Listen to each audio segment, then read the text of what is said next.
The question that you have to ask yourself is, how great do you want to be? Is good good enough? Is very good even more satisfying? Satisfying enough? Is even being the best in your field really enough? There is only one thing the world cannot compete with, and that's you being the highest expression of your unique self. There is nobody who can be better at being you than you.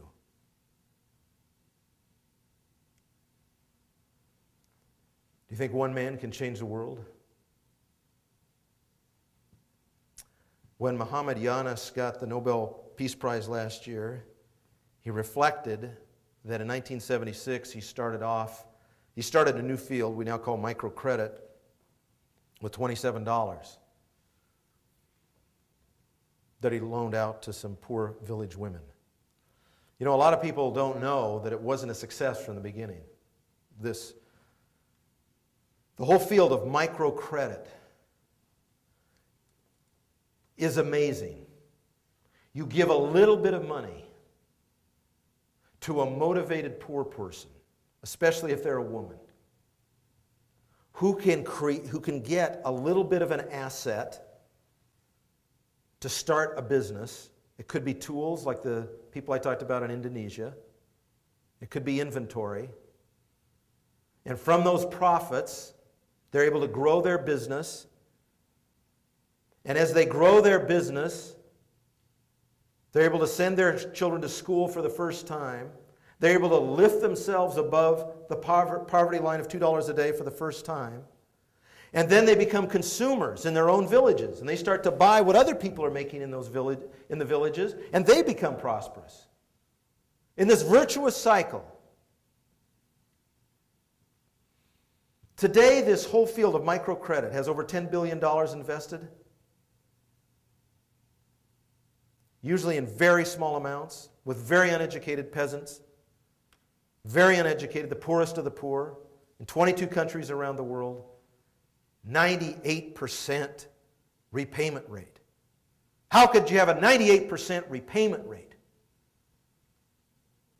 Loaning money to people who have no history of responsibility, no education, never used money before, have never been trained in capitalism, don't even know how to spell business school, let alone have gone to one. How could that work? Well, after a time of experimentation, Muhammad Yunus figured it out. People had no physical collateral, but they had relationship. They had something he called social collateral.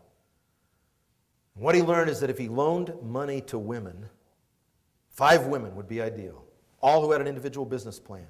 And they all had to sell each other on that their business plan would work. And then there were 5 that were in it together. And they all agreed that if one had a problem and couldn't pay their weekly interest payment, principal payment, they all pitch in and make it happen. Because your credit is my credit. Created a social community around credit. People thought he was a crackpot. He had to start his own bank because no banker would finance him. Didn't matter what the repayment rate. They just knew it was going to blow up. Old thinking, old thinking. So he did it all himself. Took him 30 years.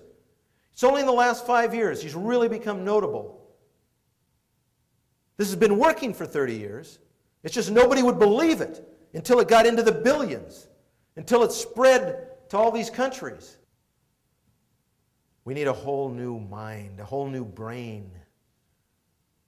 We have all the evidence that one person can change history, that in fact we're all designed to change history in some way.